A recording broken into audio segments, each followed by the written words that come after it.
भूर्भुवः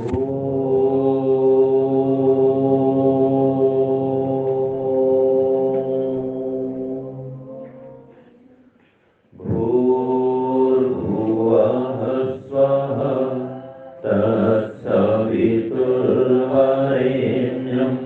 भर्गो देवस्य धीमहि धियो यो नः प्रचोदयात्। वेदाहमेतं पुरुषं महान्तम् आदित्यवर्णं तमसः परस्तात् तमेव विदित्वा अतिमृत्युमेधि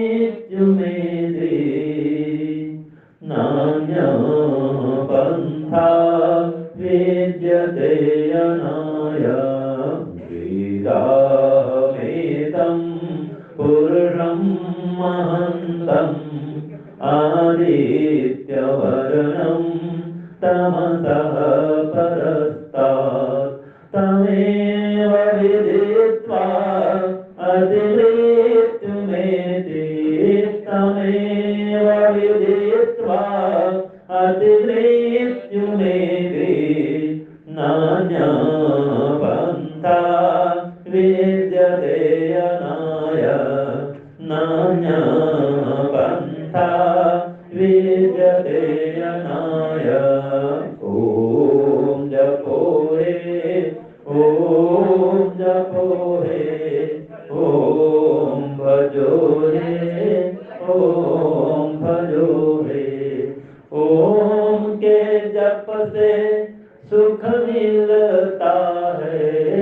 ओम के जप से सुख मिलता है। ओम के जप से दुख मिटता है। ओम जपो रे ओम जपो रे ओम जपो रे ओम जपो रे। वेदाहमेतं पुरुषं महान्तम् आदित्यवर्णं तमसः परस्तात् तमेव विदित्वा अतिमृत्युमेति तमेव विदित्वा अतिमृत्युमेति नान्यः पन्था विद्यते अनाय।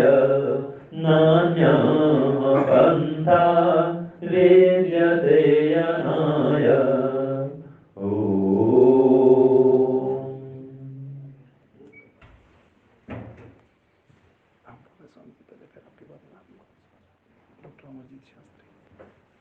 बहुत ही हर्ष का विषय है कि डॉक्टर अमरजीत शास्त्री जी जो कि पधारे हैं अमेरिका से, बहुत न्यूयॉर्क अमेरिका, हाँ अमेरिका है ना जी, तो बहुत दूर से पधारे हुए हैं। तो हम तो पुनः का इस मंच पर आने पर बहुत ही आपका अभिनंदन करते हैं, वंदन करते हैं, स्वागत करते हैं।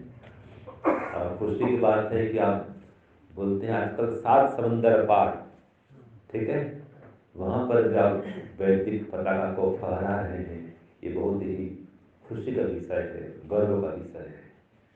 परमपिता परमात्मा आपको उत्तम स्वास्थ्य देवें, दीर्घ आयु देवें और आप किन्वंत विषम आयम को सिद्ध करें, ऐसी हम शुभकामना भी व्यक्त करते हैं।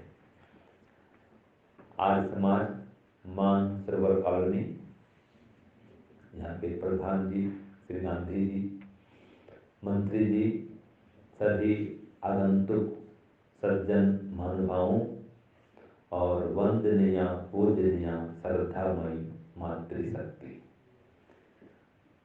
आज जब मैं आ रहा था तो एक माता जी मिली हमारी, उन्होंने कहा स्वामी जी कुछ योग के विषय में बोलना। अच्छी बात है, हमारा विषय ही योग है, दर्शन योग महाविद्यालय सुंदरपुर, हमारा मुख्य विषय दर्शन योग ही हमारा विषय ही है और रुचि भी है, हमें प्रिय भी है। तो ये देखिए योग क्या है। लोग योग के संबंध में क्या क्या मान्यताएं बना करके रखे हुए हैं। तो सच्चे अर्थों में, सरल अर्थों में योग मतलब क्या है? ईश्वर से अपने को जोड़ना, आत्मा को परमात्मा से जोड़ना, यही तो योग है। जैसे 2 और 2 4, ठीक है, इसको योग बोलते हैं। 2 योग 2 बराबर 4। ऐसे आत्मा को परमात्मा को जोड़ देना, ये योग हो गया।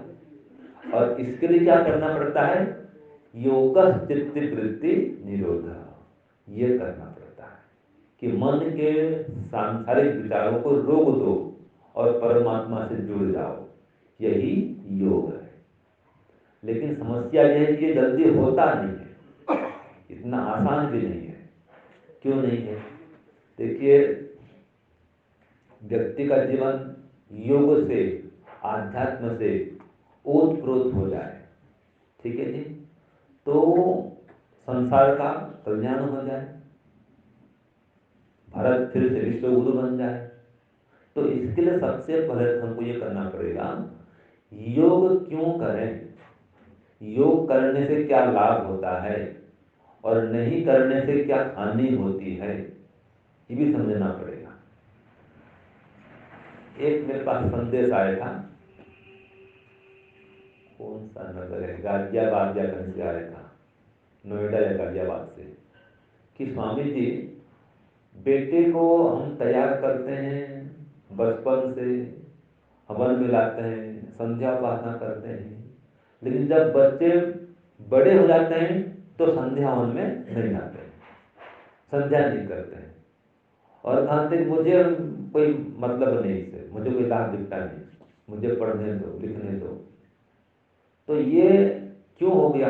बचपन से संस्कार दिया गया और बड़ा होकर के वो विमुख हो गया। तो एक तो उसके मित्र मंडल, मित्र साथी, और आज के ज़माने में ये टीवी और ये इंटरनेट मीडिया और फेसबुक व्हाट्सएप, ये सब, इसका प्रभाव इतना ज़्यादा हो गया।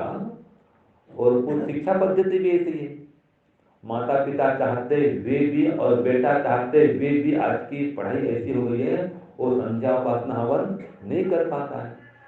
तो शिक्षा पद्धति है वो भी गड़बड़ है। तो फिर क्या करें हम? तो इसका उपाय यह है, अगर आप स्वयं भी योग ध्यान में आगे बढ़ना चाहते हैं, अपने परिवार को योग ध्यान में आगे बढ़ाना चाहते हैं, तो सबसे पहले तो योग ध्यान से कितना लाभ मिलता है इसको भली भांति मन मस्तिष्क में बिठाने, कि कुछ भी हो जाए मुझे सुबह शाम 2 बार ईश्वर की उपासना ध्यान में जरूर बैठना है। बच्चे सुबह स्कूल जाते हैं, नहीं बैठ पाते हैं, तो उनको बोलोगे कोई बात नहीं, आप 11 बार गायत्री मंत्र पढ़ो, स्कूल जाओ और आ करके फिर हवन में बैठो। आपको अपना टाइम टेबल बदलना पड़ेगा बच्चों के लिए। आप सुबह करते हैं तो शाम को भी कर लें, और अन्यथा शाम को ही शुरू करें। जब बच्चे होते हैं घर में तब हवन करें, सभी संध्या करें, उपासना करें। और इसके लिए जो मैंने कहा था कि योग ध्यान करने से क्या लाभ होता है, संध्या में हवन में बैठेंगे क्या लाभ होता है, इस लाभ को भली भांति समझें। जैसे कि आप रोज ध्यान उपासना करेंगे, संध्या करेंगे, योगाभ्यास रोज करेंगे, तो देखो आप में सहन शक्ति बढ़ेगी और विद्यार्थियों के लिए उनकी बुद्धि बढ़ेगी, स्मरण शक्ति बढ़ेगी, कभी आप विचलित नहीं होंगे, आपका धैर्य बढ़ेगा, आपका धर्म बढ़ेगा, संसारिक मान अपमान को, सुख दुख को सहने की शक्ति मिलेगी, मन इंद्रियों को वश में कर पाएंगे। और कभी थोड़ी चूक भी हो जाए, फिसल भी जाए, ऐसा भी होता है संसार पथ में आगे बढ़ते बढ़ते, तो अपने आप को संभाल सकते हैं, ईश्वर की कृपा आपके बरसेगी। कभी हवन छूट गया, नहीं कर पाए, कोई बात नहीं, मानसिक मंत्र पाठ कर लें, योग ध्यान में एक स्थिर आसन में नहीं बैठ सके, यात्रा में, तो यात्रा में ध्यान जप कर लें। तो ये जो आपका अभ्यास बना रहेगा, तो योग ध्यान करने से, हवन करने से आपका यह लोक और परलोक दोनों श्रेष्ठ होगा। और एक बात देखिए, हवन करेंगे तो 5 चीज की प्राप्ति होगी, ठीक है ना। इसको द्रव्य यज्ञ कहा गया है हवन को। और योग ध्यान करेंगे इसको आत्म यज्ञ कहा गया है। तो दोनों के विशेष लाभ है, आत्म यज्ञ के विशेष लाभ है और द्रव्य यज्ञ के विशेष लाभ है। तो द्रव्य यज्ञ अर्थात यह हवन अग्निहोत्र, ये करने से 5 लाभ तो सीधा ही दिखता है। और आप वो मंत्र बोलते हैं, कौन सा मंत्र है? ओम अयंत इद्म आत्मा जात वेदस्तेने ह्यस्य वर्धस्व चेद्ध वर्धय चास्मान् प्रजया पशुभिर्ब्रह्म वर्चसे नान्नाद्येन समेधय स्वाहा। ये एक मंत्र को 5 बार पढ़ते हैं ना और 5 आहुति प्रदान करते हैं। तो 5 बार क्यों पढ़ते हैं, 5 आहुति क्यों देते हैं? इनमें या इस मंत्र में 5 पदार्थ की प्राप्ति हेतु ईश्वर से प्रार्थना है। तो देखो अयंतिद्मात्मा मंत्र क्या पूरा? ओम अयंतिद्मात्मा जात वेदस्तेने ह्यस्य वर्धस्व चेद्ध वर्धय। अब इसमें आया वर्धय, हमको बढ़ाओ। किससे, किसके द्वारा? बोलिए। प्रजया पशुभिर ब्रह्म वर्चस अन्न, और अन्न आदि आता है लास्ट में। तो अन्न को हजम करने का सामर्थ्य, उत्तम स्वास्थ्य, ठीक है, दीर्घायु, सब उसमें आ गया। अन्न आदि में पूरा ऐश्वर्य आ गया। तो प्रजया माने प्रजा के द्वारा हवन आपको बढ़ाता है। तो हवन करेंगे प्रजा संस्कारवान, संतान संस्कारवान। तो प्रजया पशुधि, पशु शक्ति, पशुधन ये बढ़ता है। और आज के जमाने में वाहन, पहले तो ऊंट, घोड़ा, हाथी ये सब चलते थे यात्रा के लिए, वाहन के रूप में ये प्रयुक्त होते थे। आजकल 4 व्हीलर कार है और बड़ी बड़ी गाड़ियां हैं, ये भी आपको प्राप्त हो। तो प्रजया पशुभिर ब्रह्म वर्चस, ब्रह्म का ज्ञान मिले, वेद का ज्ञान मिले। तो हवन करने से ये भी मिलता है आपको, बढ़ता है आपका ब्रह्म ज्ञान बढ़ता है। और अन्न की प्राप्ति होती है। यज्ञ में जो कुछ भी आप प्रदान करेंगे बदले में आपको जरूर वो वापस हो जाता है, ये नियम है। जो कुछ भी यज्ञ में दान करेंगे आपको प्राप्त होगा। तो अन्न ही मिलता है हवन करने से। सुगंधित शुद्ध पौष्टिक सात्विक अन्न मिलेगा।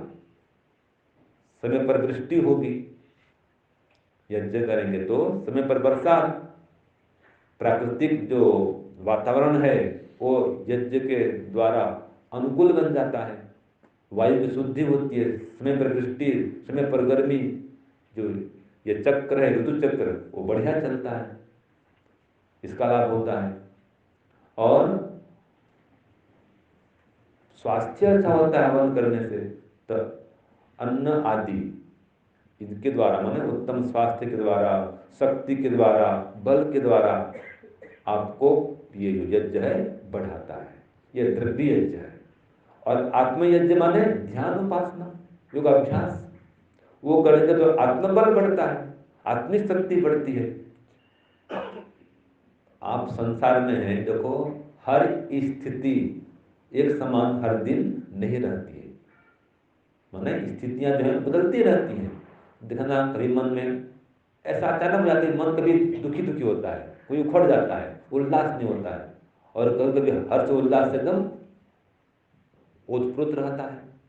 तो योग ध्यान करने वाला हर स्थिति में सम रह सकता है, संसार के मान अपमान में सम रह सकता है। और बड़ी बात यह है, योग ध्यान का अभ्यास करने वाला परमात्मा से विशेष ज्ञान विज्ञान की प्राप्ति करता है। जैसे कि स्वाध्याय करेंगे, स्वाध्याय करने से ज्ञान बढ़ता है, ऐसे ही ईश्वर का ध्यान करने पर भी ज्ञान बढ़ता है, ऊहा शक्ति बढ़ती है, बुद्धि बढ़ती है, स्मरण शक्ति बढ़ती है, जन्म जन्मांतर संस्कार वो श्रेष्ठ बनते हैं। तो बच्चों को जो आप ये लाभ बताएंगे, योग करने के, यज्ञ करने के, आत्मयज्ञ के, द्रव्य यज्ञ के, तो लाभ को जानने पर ही कोई व्यक्ति उसमें प्रवृत्त होता है। देखो बच्चे पढ़ते हैं, 12वीं हो गया, अब आगे क्या विषय लेंगे वो सोचते हैं ना, तो जिस विषय में उनको लाभ दिखता है उसका चयन करते हैं। कोई बीए करता है, बीएससी करता है, बीबीए, एमबीए, कोई मेडिकल में जाता है, कोई वहाँ जाता है इंजीनियरिंग क्षेत्र में। तो जिसमें लाभ दिखता है, जिसमें रुचि होती है, उस क्षेत्र में वो जाता है। जहाँ लाभ नहीं दिखता उस ओर नहीं जाता। तो आप बच्चों के मन मस्तिष्क में लाभ को समझाएं कि बेटा योग ध्यान करेगा तुझे परीक्षा में अधिक नंबर आएंगे, ये बोलो उसको। और सही बात है, 10 मिनट पढ़ेगा और 20 मिनट का लाभ प्राप्त करेगा। लोग ये बोलते हैं ना बच्चे आजकल कि मैं आधा घंटा ध्यान में बैठूं, आधा घंटा हवन बैठूं, 1 घंटे मेरा बर्बाद हो जाएगा, इतना पढ़ने पर मुझे लाभ होगा। तो आप उनको समझाएं कि नहीं, तू जो योग में, संध्या में, उपासना हवन में 1 घंटा लगाएगा, तो जिस चीज को तू 2 घंटा में समझता है उसको 1 घंटे में समझ लेगा। जिसको 20 मिनट में याद करता है उसको 10 मिनट में याद कर लेगा। ऐसी बुद्धि सूक्ष्म हो जाती है, बुद्धि एकाग्र हो जाती है। देखो ये चश्मा है, इसमें से जो लेंस है, आजकल बोलते हैं पावर चश्मा, बोलते हैं पावर वाला चश्मा है, एक सामान्य चश्मा है, पावर चश्मा लेंस वाला। तो इसमें से हम सूर्य प्रकाश को गुजारेंगे, ठीक है जी, और नीचे रखते हैं कागज को, तो क्या होगा जी, कागज जल जाएगा। क्यों?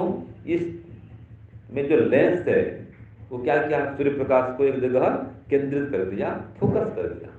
तो इसी प्रकार से जो आप योग ध्यान करेंगे, आपकी बुद्धि जो है एकाग्र होती है, उसकी शक्ति बढ़ जाती है, ग्रेविटी पावर, ग्रहण शक्ति बढ़ जाती है, और वो लंबे काल तक पढ़ने पर भी बोर भी नहीं होता है। नहीं तो बच्चे 1 घंटा 2 घंटा पढ़ते हैं, फिर संगीत सुनते हैं, कोई और कुछ देखेंगे, कोई जो देखते हैं, वीडियो देखेंगे, कुछ और करेंगे, कुछ खेल कूद में चले जाते हैं, उठ जाएंगे। लेकिन ध्यान जब करने वाला लंबे काल तक बैठकर पढ़ाई भी कर सकता है, ये उसमें सामर्थ्य जाता है। और बड़ी बात, जो योग ध्यान का अभ्यास करेगा वो कभी अकेला महसूस नहीं करेगा, ठीक है जी।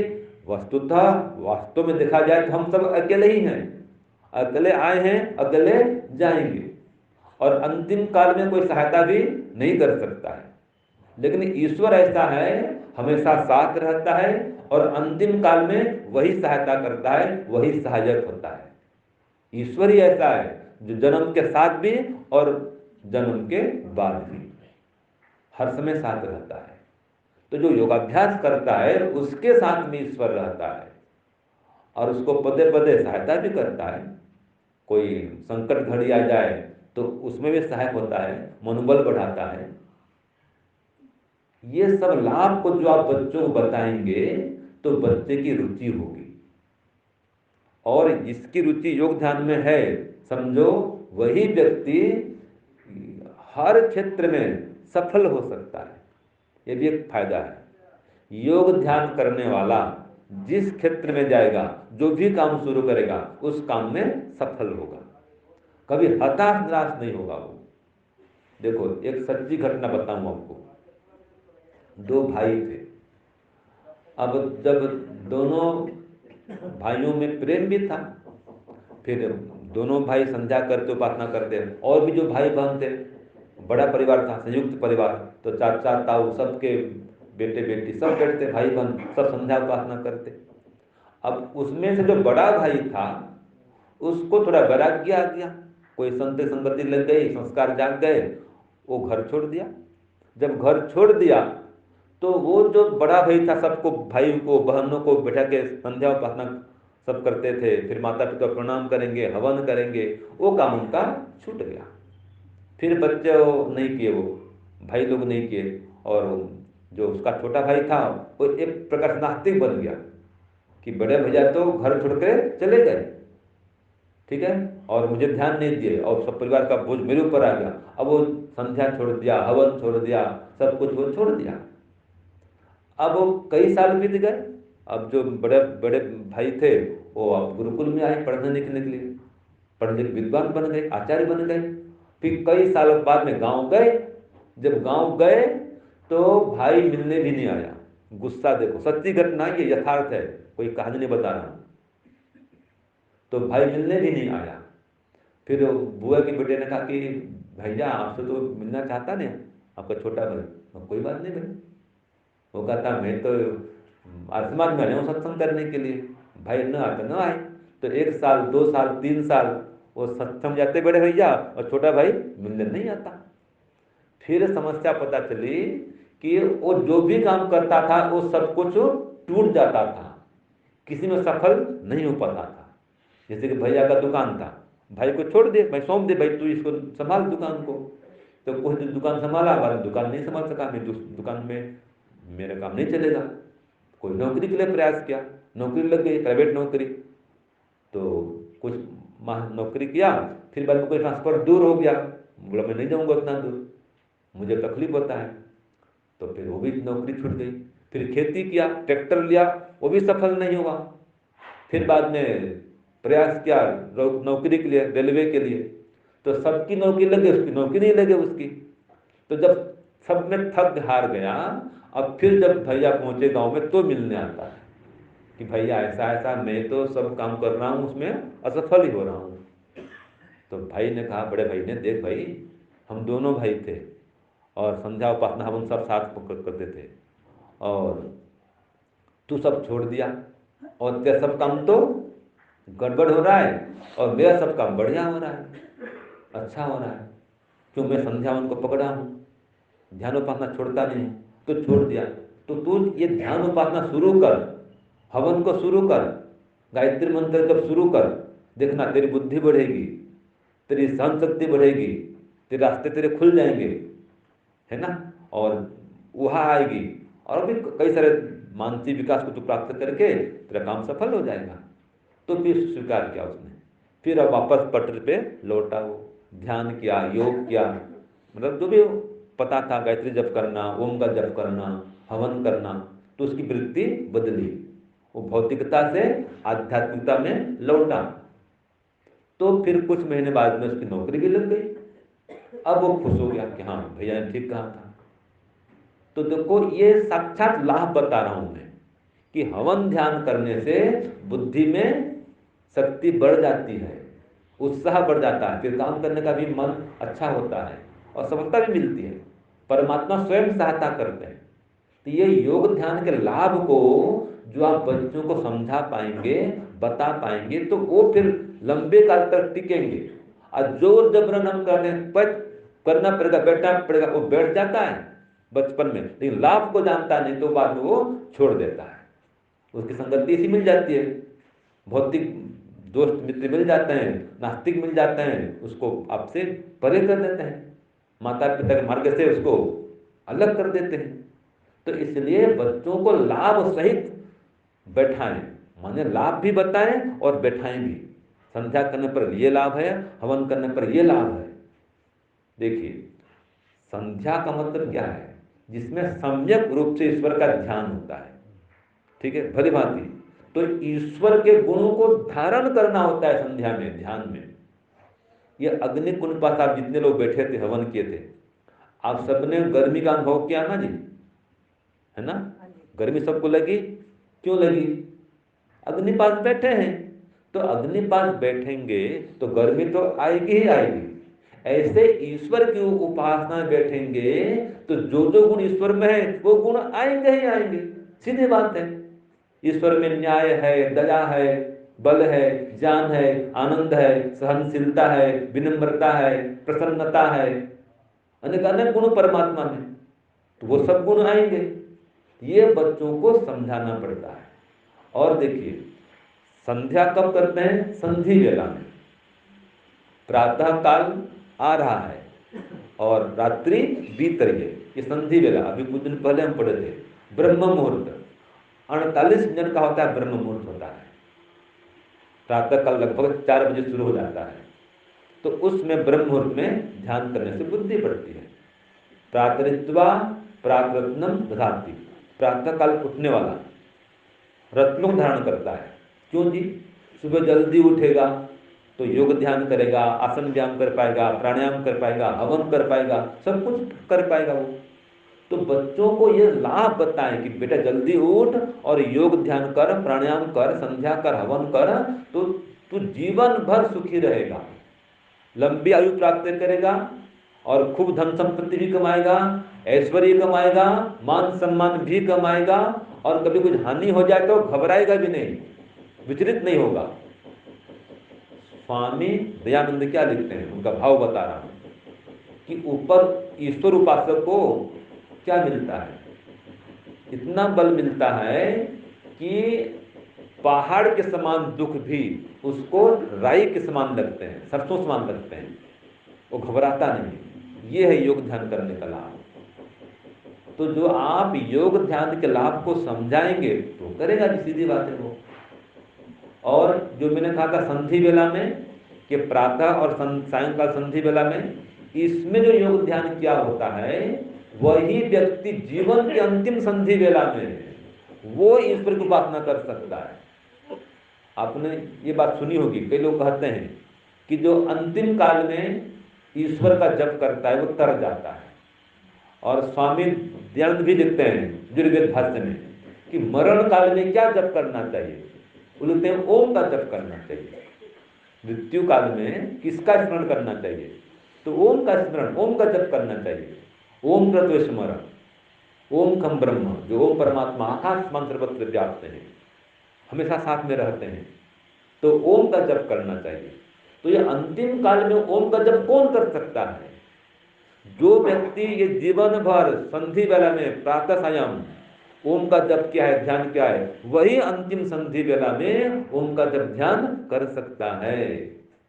जैसे कि विद्यार्थी लोग अब साल भर पढ़ेंगे नहीं और परीक्षा एक सप्ताह है या कल परीक्षा है, आज पढ़ने बैठेंगे तो क्या पास हो जाएंगे वो? क्यों जी? फेल करेंगे, सीधी बात है, क्योंकि साल भर पढ़े ही नहीं की। ऐसे जीवन भर जो आप ध्यान उपासना जप नहीं करेंगे तो मृत्यु काल में या वृद्धावस्था में नहीं कर पाएंगे। संस्कार चाहिए, व्यक्ति संस्कार से आगे बढ़ता है। और देखो हम सबके अंदर जितने भी मनुष्य हैं, हर व्यक्ति के अंदर अच्छे संस्कार भी हैं और बुरे संस्कार भी हैं। कभी कोई संस्कार गलत भी उभर आता है, और अच्छे वातावरण में रहेंगे संस्कार अच्छे अच्छे उभरते रहेंगे। कभी तमोगुण उभरा, संस्कार खुद के भी गलत उभर आते हैं, और संस्कार बढ़िया बढ़िया है तो अच्छे अच्छे काम करता है, और जहाँ का संस्कार गलत उभर गया, तमोगुण फंस गया तो कोई गलत काम भी कर देता है। तो ऐसी स्थिति में भी याद रखिए, जो ईश्वर का उपासक है वो संभल सकता है। तो ईश्वर को उपासना करने वाला थोड़ा तो डगमग तो होगा, उसके पास भी संकट तो आएंगे, ऐसा नहीं कि संकट आते नहीं है। कई लोग ये भी कहते हैं कि स्वामी जी मैं इतना अधिक जप ध्यान करता हूँ और मेरे पास संकट ज्यादा आते हैं, है ना। ये नास्तिक लोग हैं, भौतिक, ये तो बड़े सुखी हैं, और हम लोग जो भक्ति ध्यान करते हैं हम लोग अधिक दुख से पिसते रहते हैं। ये प्रश्न आता है। तो भाई देखो, सुख दुख तो सबके जीवन में आते हैं, कोई प्रकट करता है, कोई प्रकट नहीं करता है, लेकिन ईश्वर उपासना करने वाला उसको सहन करने का सामर्थ्य प्राप्त कर लेता है। फिर कई लोग कहते हैं कि स्वामी जी योग ध्यान में विचार बहुत आते हैं संसार संबंधी, वो कैसे रोकें? उपासना करने बैठे हैं, संध्या करने बैठे हैं और संसार संबंधी विचार बहुत आते हैं, आपने भी अनुभव किया होगा, वो कैसे रोकें? तो इसका उत्तर देखिए ये है कि एक तो ध्यान काल में बैठते ही सबसे पहले आसन को स्थिर करें, सीधा बैठें इस प्रकार से, और संकल्प करें, ईश्वर से प्रार्थना करें कि हे ईश्वर, अब मैं ध्यान समाप्ति तक संसार संबंधी कोई विचार मन में नहीं लाऊंगा। और धारणा करें, शरीर को शांत स्थिर करें, सिर से पैर तक, पैर से सिर तक, एक एक अंगों को देखें और शांत करें, सब में परमात्मा का अनुभव करें। जैसे कि ये करते विपश्यना, वो क्या करते हैं पता है? देखते रहता है, ये पैर के अंगूठे से सिर तक एक एक अंग को देखना, बस देखते रहो, करिए घंटा घंटा देखते रहते हैं, और श्वास को देखते हैं, बस श्वास आ रहा है, श्वास जा रहा है, देखते रहो, शरीर को शांत करो, श्वास को देखते रहो। तो ये तो अधूरा काम है, उसमें परमात्मा नहीं है। तो आप ओम का जप करें श्वास के माध्यम से, और हर श्वास में ओम को जोड़ के रखें। तो ये पद्धति है, ध्यान में बैठ करके सबसे पहले शांत शरीर को शांत करें, स्थिर करें, और अगर केवल ओंकार ध्यान करना है तो श्वास को देखें और श्वास को अपने आप आने दें, अपने आप जाने दें, उसमें ओम को जोड़ दें। ये ओम ध्यान की पद्धति है। तो ये प्रार्थना करें कि हे ईश्वर, अब मैं ओंकार ध्यान में बैठ रहा हूँ या संध्या कर रहा हूँ, उपासना कर रहा हूँ, अब कोई विचार मन में नहीं उठाऊंगा, और धारणा करके बैठे। फिर इतना होने पर भी फिर भी विचार आएंगे तो क्या करेंगे? ध्यान करने बैठे हैं और ओम भूर्भुवः स्वः जप कर रहे हैं, ओम का जप कर रहे हैं, और ध्यान करते करते बेटा आ गया याद में, उसको याद करते हैं, अरे अभी तक आया नहीं, शाम हो गया, पता नहीं कहाँ घूम रहा है, फिर रहा है, स्कूल से आया नहीं, ये हो गया, अब इसकी चिंता बेटे की। तो फिर बेटे में ईश्वर को देखें। ध्यान करने बैठे हैं और बेटा याद आ रहा है तो बेटा में ईश्वर को देखें। पति याद आ रहे हैं, पत्नी याद आ रही है, जो भी याद आता है उसके अंदर परमात्मा को देखें। कोई स्थान याद आ रहा है, उस स्थान में परमात्मा को देखें। ठीक है? और कोई स्थान याद नहीं आ रहा है, बेटा बेटी याद नहीं आ रहे हैं, आप योजना बना रहे हैं, मन में सोच रहे हैं ये करना है, ये करना है, ध्यान खत्म होते ही उसको रोकने के लिए ओम अंतर्यामी कि हे ईश्वर, मैं जो भी ये सोच रहा हूँ, योजना बना रहा हूँ, आप उसको जान रहे हैं, मुझको शक्ति दीजिए कि मैं मन के ये बाह्य विचारों को रोक सकूं, बाह्य वृत्तियों को बंद कर सकूं। ये प्रार्थना करें ईश्वर से। तो इस प्रकार से आप मन को रोकें। और ये तो उपासना काल की बात है, इसमें प्राणायाम भी करें, वो भी सहायक है। धारणा करना, प्राणायाम करना सब सहायक है। और व्यवहार काल को भी ईश्वर भक्ति से ओतप्रोत करें। व्यवहार काल में अगर दिन भर ईश्वर से आप दूर रहेंगे, ईश्वर को भूल के रहेंगे और एकदम बैठेंगे ध्यान में आकर के, सांसारिक काम करते करते रहे और आगे फिर बैठे ध्यान में, तो वही विचार घूमेंगे। तो दिन में जितना अधिक आप ईश्वर से जुड़ के रहेंगे व्यवहार काल में, उतना अधिक उपासना काल में, योग ध्यान काल में मन को ईश्वर से जोड़ पाएंगे। ऐसे भोजन है, भोजन जितना कंट्रोल करेंगे, भोजन को सीमित करेंगे तो मन को रोक पाएंगे। जैसा खाए अन्न वैसा बने मन। तो मन को रोकिए, थोड़ा रोकना है तो क्या करेंगे? अन्न को वश में करिए। अधिक खाना बार बार खाते रहना, इससे रजोगुण उभर जाता है, तो अन्न पर कंट्रोल करिए। गुस्सा कर दिए, झगड़ा कर दिए, बस जिससे झगड़ा किए वो पहले ध्यान में आएगा, तो झगड़ा गुस्सा बंद करना है। किसी बहुत प्रेम कर चाहते वो ध्यान में जाता है, जिसके प्रति ज्यादा राग है वो ध्यान में आएगा, या द्वेष है वो ध्यान में आएगा। तो राग द्वेष दोनों खत्म करें, ईश्वर से प्रेम बढ़ाएं। तो ये अगर आप करेंगे, आपका योग ध्यान बढ़िया होगा, आपका मन स्थिर होगा। तो कुछ देर के लिए थोड़ा सा हम ध्यान भी कर लेते हैं, 5-7 मिनट का, फिर वाणी को विराम देंगे। ओम शांति, ओम शांति।